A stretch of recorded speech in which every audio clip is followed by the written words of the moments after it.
friend ma'am, I ngarang do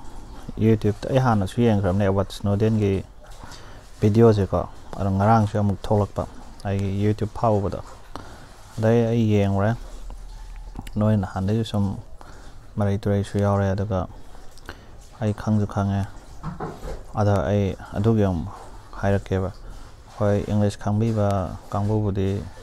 my video do dum yeng su ya ni ko smartphone gi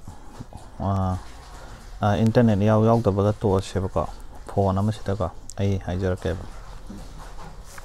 khoi phone se screen je off thamakan da kaino screen je sum phone je samna ha nang tum ma gen kharo nang table da thama mo ba ado aina on da phone daw re an khalo nang phone je la ka ni da na ado na ha bi nang gi phone je always connected ne ba to en kaino da adom connect tor lai ra ne ba network am da nang anak pa tower am da samna ha da na noi ki noi de meter tara le ga phone tower am le ren khalo hoi ado na connect tor lai ra ne nang gi phone na internet connect tor ga smartphone oi ga 1100 oi ga ko ado na ha bi kaino ne ba hoi phone jo always connect tor lai ado ga noi tower do yad ren khalo ba tower noi de kitang laptop pam dom connect tor lai ne ba ado kai no sim lai re ko sim da IM SI number ana adragi IMI number ha kana phone ge moi gi number se nangi khatang ne ba nangi number de dial tor ko dana p3 da IMI number se ani su de phone number su ani su de dana ko main sa mana no direct la ka ne ba aduna ta ko di nangi phone je on tori gai di kaino taw ne sini da nangi phone je on tori gi nangi location je khangba nga me kayam la pai no nangi phone ro radio signal je kayam thado kai no aduga nangi tower de nang phone ro kayam pirai no karam ba pung da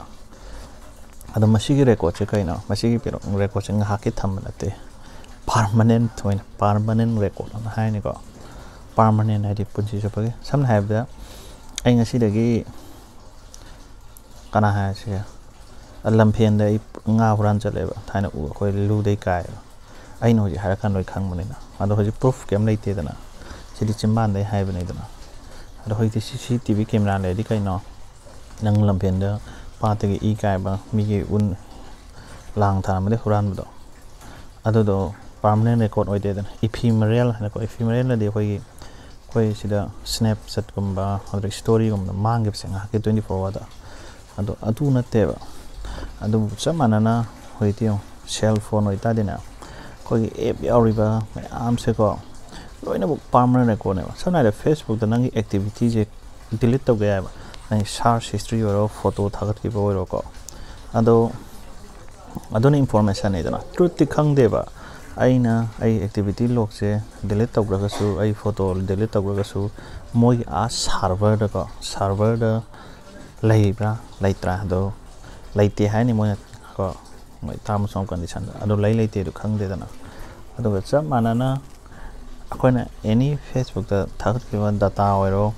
amma oiro ko hoi gi oidre ba akona ngi web activity nang Google la search sam toren khalo ba web activity oiro YouTube de yeng gi bo ro hoi post tham ge ama taw ge ko nang YouTube activity ado information real truth to di khang de ba Google na kai dori Facebook na kai dori do ado ai si hai na kaino happy one te ko ado bu option di ko na pi ge dong me phone je khoi ni isana lai ni ko kon paisa pi lai ne ba ado kaino su lai na ko ada hai badi ai hai de ado ne ba khoi phone je always connected ni ado system airplane mode da thama chuna koi phone wifi di on to ya re ado wifi ji on to ya de mai to wi nang wifi ma sam ren khalo wifi ji ho kan wifi ji map to re ba am no ko thok sung ni mung da wifi am lai ba ne si man ba mi dam lai ra som da an kai no wi da yang khong wi dam lai ren khalo ba to nang na sai na marak re le pa ba nang ni distance khang am ne ba nang ji kai le mi ado ko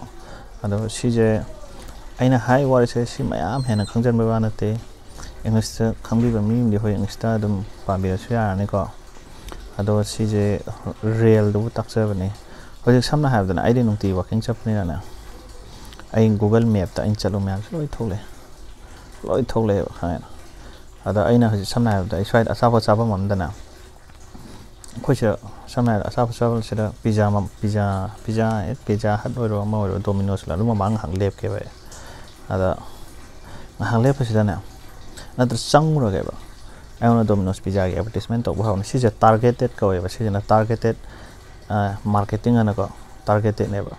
ada hojikti en haja si wari jiloi phang ko ada mass bulk surveillance to ba ko thain di yone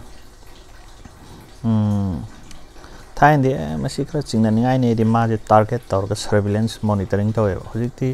akhoi any problem nang na phone sa gera ko SMS tha ki ba app na bu collect wi true caller app Facebook app call history SMS nang na ya haloi ge bi ya ba do ya tri do khang de ba collect wi ra to tri ra do ko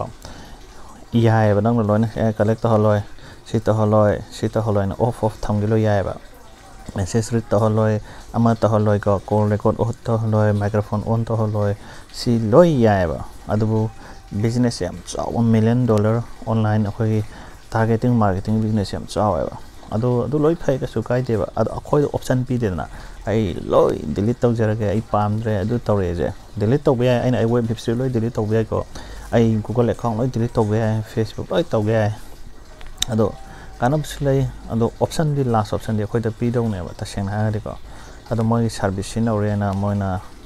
adu loi ko sila si tau bu phate de na misuse tau bu phate de na ko